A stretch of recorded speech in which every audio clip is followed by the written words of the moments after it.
तेरी मेरी कहानियाँ से सभी अपडेट पाने के लिए बेल आइकन दबाएं। आज की कहानी है बात जो दिल छू गई। स्कूल की छुट्टी हुए काफ़ी देर हो गई थी, पर अभी तक कहीं वैन वाले का अता पता नहीं था। निधि, सरिता, सपना और शालिनी, चारों लड़कियां बड़ी परेशान थी। एक तो मई की गर्मी, ऊपर से यह रोज़ रोज़ का इंतज़ार। निधि बोली, मैं तो अब स्कूल नहीं आऊँगी और वैसे भी छुट्टियाँ शुरू होने में 3 ही दिन बचे हैं। सरिता ने उसकी बात का समर्थन करते हुए कहा, हाँ, मैं भी यही सोच रही हूँ। मैंने तो अपनी मम्मी से बोल दिया था कि छुट्टियाँ शुरू होने वाली हैं। अब क्लास में बहुत कम बच्चे आते हैं। सभी टीचर्स ने अपना हॉलीडे होमवर्क दे दिया था। बस यह साइंस की टीचर ही बची थी। आज उन्होंने भी होमवर्क दे दिया है। अब मैं कल से स्कूल नहीं आऊँगी। सपना बोली, तुम ठीक कह रही हो। वैसे भी स्कूल में आकर बोर होना पड़ता है। मैडम कुछ नया तो पढ़ाती नहीं, बस यही कहती हैं बैठकर अपना हॉलीडे होमवर्क कर लो या फिर किसी को कोई परेशानी हो तो पूछ लो। आज तो हमारी क्लास में सिर्फ 6 बच्चे ही आए थे। सभी बोल रहे थे कि कल से हम नहीं आएंगे। शालिनी बोली, अगर तुम तीनों नहीं आओगी तो फिर मैं भी स्कूल नहीं आऊँगी, नहीं तो मुझे यहाँ अकेले वैन का इंतज़ार करना पड़ेगा। सपना, रात को मैं तुम्हारी अपनी मम्मी से बात करवा दूँगी, तू उन्हें बता देना, नहीं तो वे ज़बरदस्ती मुझे स्कूल भेज देंगी। यह सुनकर बाकी लड़कियाँ हंसने लगी और बोली, शालू भालू, तू थोड़ा कम झूठ बोला कर, तभी तेरी मम्मी तेरी बातों पर यकीन नहीं करती। और सभी हंसने लगी। चारों लड़कियां एक ही स्कूल में अलग अलग कक्षाओं में पढ़ती हैं। इनमें सबसे बड़ी निधि है, जो 9वीं कक्षा की छात्रा है, तो निधि पर ही उनकी सुरक्षा की जिम्मेदारी भी है। सभी एक ही मोहल्ले में रहती हैं, इसीलिए आने जाने के लिए इनके माता पिता ने एक वैन लगा रखी है।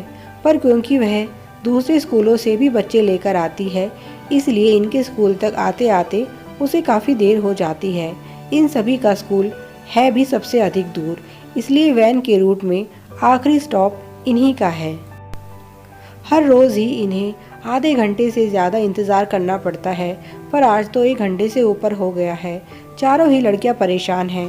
तभी सपना को प्यास लगी और वह बोली, चलो स्कूल के अंदर चलते हैं, मुझे बहुत प्यास लगी है। शालू ने कहा, ठीक है चलो, मुझे भी प्यास लगी है। तब सरिता ने अपनी पानी की बोतल उनकी तरफ बढ़ाते हुए कहा, लो, इसे भी भर लाना।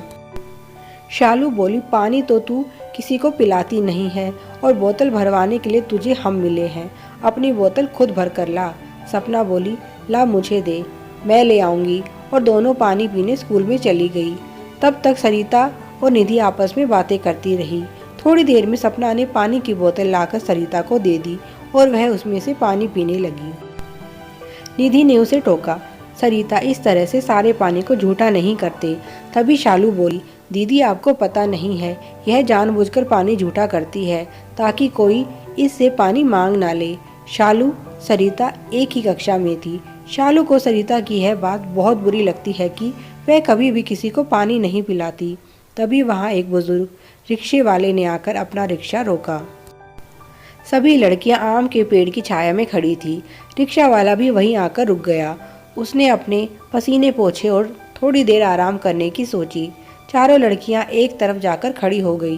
वे अपनी बातें कर रही थी कि तभी रिक्शे वाला उनके पास आया और हाथ जोड़कर बोला, बिटिया बहुत प्यास लगी है, थोड़ा पानी पिला दो।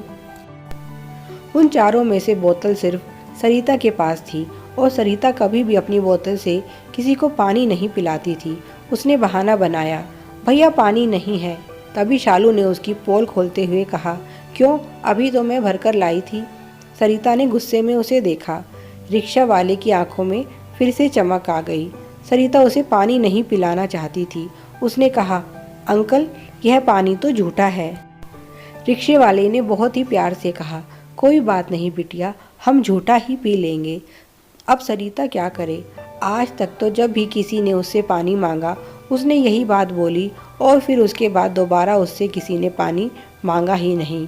उसने आगे कहा, अंकल, किसी को झूठा पानी पिलाने से पाप लगता है।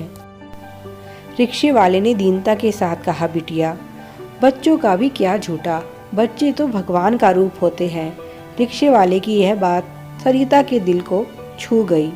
अब की बार सरिता ने ध्यान से उस रिक्शे वाले का चेहरा देखा। उम्र यही कोई 50 के ऊपर, सफ़ेद बाल, गले में गमछा, पसीने से तरबतर शरीर और आंखों में एक चमक। अब की बार सरिता कुछ ना बोली और उसने चुपचाप बोतल रिक्शे वाले की तरफ बढ़ा दी। रिक्शे वाला सच में बहुत प्यासा था। उसने पूरी बोतल ही पी ली और फिर दोनों हाथ उठाकर सरिता को आशीर्वाद देने लगा। बिटिया, खूब पढ़ो लिखो, खूब नाम कमाओ, भगवान तुम्हें सदा सुखी रखे। उसके चेहरे में तो कुछ भी खास बात नहीं थी, पर उसकी चमकती आंखें सच में बहुत खास थी, जिनमें सिर्फ प्यार और आशीर्वाद था। तभी सरिता बोली, अंकल, आपने मेरा झूठा पानी पिया। इससे तो अच्छा आप हमारे स्कूल में जाकर पानी पी लेते या फिर अड़ोस पड़ोस से किसी घर की घंटी बजाकर पानी मांग लेते। रिक्शे वाले ने कहा, बिटिया, नहीं नहीं, भरी दोपहरी में इस तरह किसी के घर की घंटी बजाने की हमारी हिम्मत नहीं होती।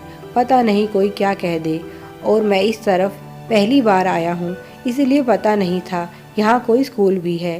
पर तुम बहुत अच्छी हो, भगवान तुम्हें खूब खुश रखे। और तभी उनकी वैन आ गई और चारों लड़कियाँ उसमें बैठ गई। वैन चल पड़ी, पर रिक्शा वाला अभी भी पेड़ के नीचे खड़ा मुस्कुरा रहा था। सरिता बार बार उसे ही देखे जा रही थी। आज तक वह उन आँखों को नहीं भूल पाई है। उन आँखों से खूबसूरत उसने आज तक कुछ भी नहीं देखा है। कभी कभी तो उसे लगता है, क्या वो रिक्शा वाला सच में इंसान था या फिर भगवान। उसका नाम भी तो श्याम सुंदर था। उस दिन सरिता को समझ आया कि पानी की क्या अहमियत है, और जब प्यास लगी हो तो पानी अमृत से भी बढ़कर हो जाता है। उस दिन के बाद से सरिता ने कभी किसी को पानी पिलाने से मना नहीं किया। आज भी जब वह किसी रिक्शे में बैठकर कहीं आती जाती है तो ज़रूर रिक्शे वाले से पानी के लिए पूछती है।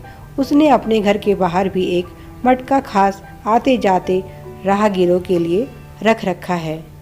Please like, share and subscribe. Thanks for watching.